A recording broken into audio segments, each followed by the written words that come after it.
Olá, meus amigos deste canal Só Esportes, um grande abraço a todos. Muito obrigado por você estar no Só Esportes e inscreva-se no canal.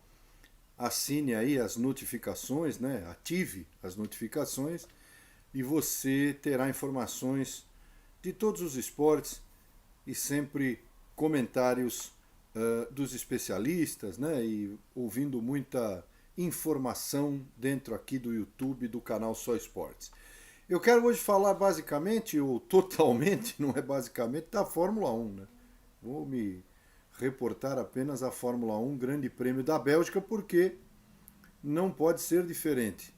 Esta é a informação do momento, a polêmica do momento e também todo o processo que levou às decisões da diretoria lá do Grande Prêmio da Bélgica, né, dos comissários, diretores, enfim, causou muito espanto em todos, não pela chuva nem pela segurança, mas pela maneira como a coisa se desenrolou lá em Spa-Francorchamps. Agora, é importante que se diga que a condição da pista no último domingo era ruim mesmo, como foi durante todo o final de semana.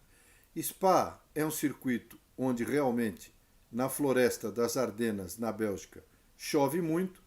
Não é anormal em Spa a chuva e muito menos estar chovendo em um ponto e a pista estar seca em outro, o que dificulta ainda mais a situação de treinos e corrida. Mas, na verdade, já se sabia, por previsão do tempo, muito apurada, que choveria até a noite em Spa-Francorchamps no domingo. Choveu nos treinos. O Lando Norris sofreu um acidente gravíssimo. E para quem quiser assistir é só colocar aí no YouTube Lando Norris Spa. O acidente lá está e foi fortíssimo. Com um carro dos anos 90 teria sido algo impensável. Anteriormente a isso, antes disso então, talvez fosse fatal, porque foi uma batida na chuva quando o Vettel já pedia na terceira parte dos treinos classificatórios a bandeira vermelha. E por um atraso apenas da bandeira vermelha, o Norris abriu a volta e acabou rodando na Eau-Rouge. Aliás, a Eau-Rouge ela só tem a chance de melhorar ampliando a área de escape. Não pode mexer na curva. A curva ela é absolutamente perfeita do ponto de vista de disputa, de tradição, tudo que aconteceu na história da Fórmula 1 que passou por esta curva Rouge que leva o nome do rio Água Vermelha, que quer dizer o Rouge, né, em francês, e que passa por ali. E acontece que tem que demolir uma arquibancada, tem alguns planos e vão ser colocados em prática. É que o dinheiro também não está curto só por aqui. Lá também, apesar de ter mais dinheiro, está mais curto do que antes. Pode ter mais dinheiro que o Brasil, mas continua curto, né, para eles, né? E pelo menos 80 milhões de euros devem ser gastos nessa obra. Então, a curva é perigosa, o Norris bateu, etc. Aí, o que aconteceu na corrida? Para quem quer entender definitivamente a questão do regulamento, sem citar números, parágrafos, nada disso.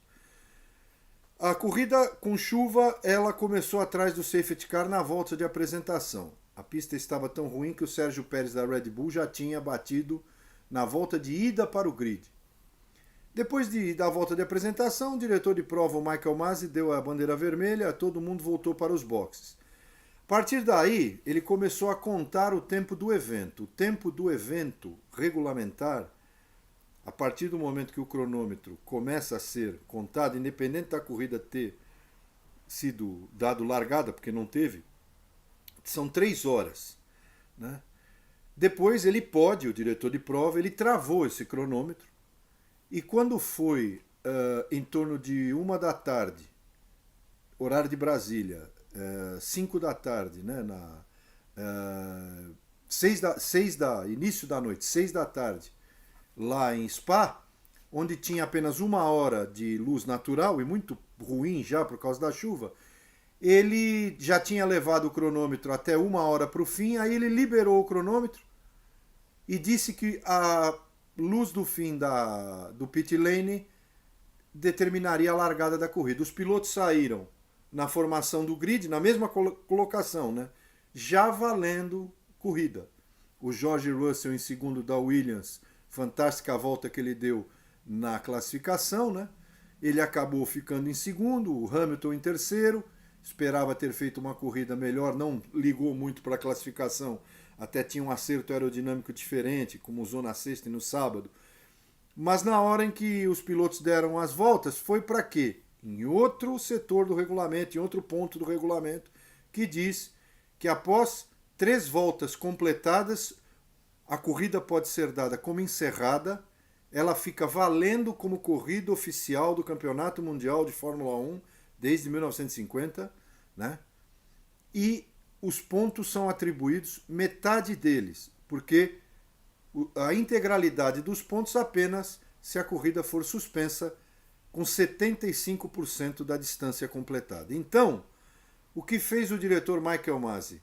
Ele regularizou a situação. Em vez dele cancelar, porque se escurece, ele tinha que cancelar. Alegam na Fórmula 1 que não dá para fazer corrida de segunda-feira. Também não sei a logística, mas os caminhões já estão indo, aliás, da Bélgica para Zandvoort, onde tem corrida no domingo na Holanda. São 300 quilômetros. Segunda-feira já não dava para fazer corrida. Ninguém quer correr na segunda.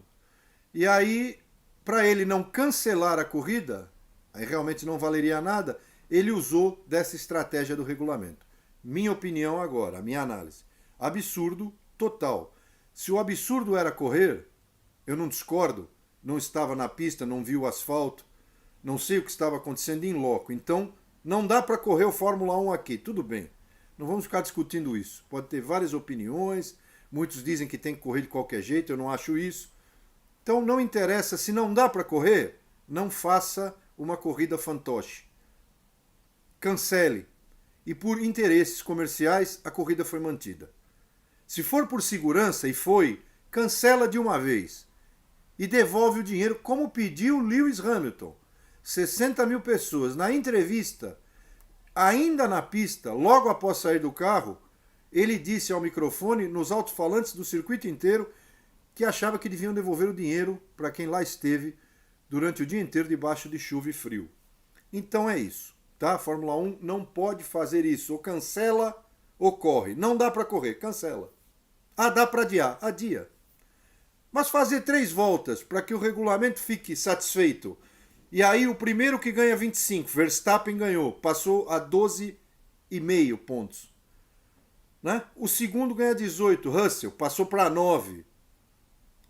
Isso não tem sentido a não ser que tenha chuva durante a corrida. A corrida se desenvolve, passou já várias disputas, 30%, 40% de corrida, como já aconteceu, aí tem que cancelar. Porque a corrida de 91 na Austrália teve 14 voltas depois do temporal, o Senna ganhou, marcou meio ponto lá e metade dos pontos na época e tudo bem. Certo? A mesma coisa aconteceu naquela em Mônaco em 84, quando o Senna foi segundo e o Prost ganhou. Agora, nessa situação de não ter nenhuma corrida, simplesmente sair atrás do safety car para completar voltas, aí só se o cara sair sozinho, né? Piloto de Fórmula 1 que na chuva não consegue dirigir a 120, atrás do safety car, ele aí também é demais, né? Ele sai sozinho.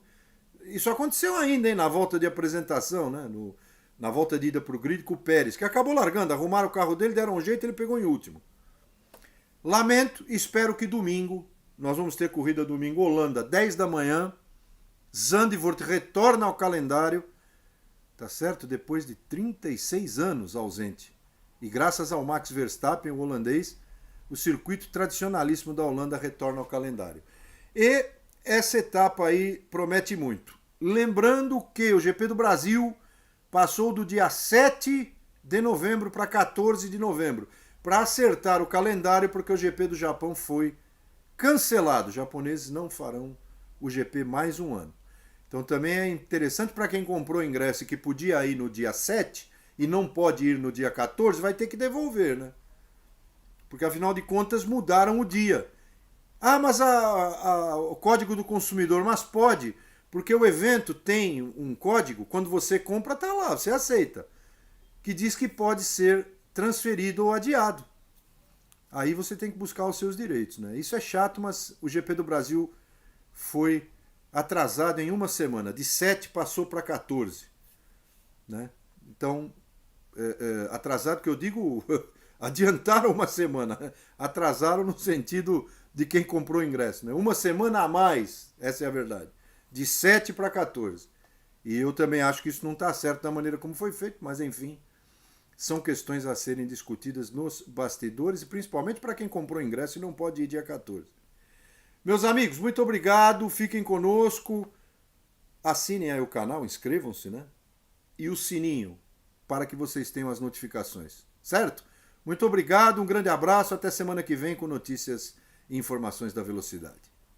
Tchau!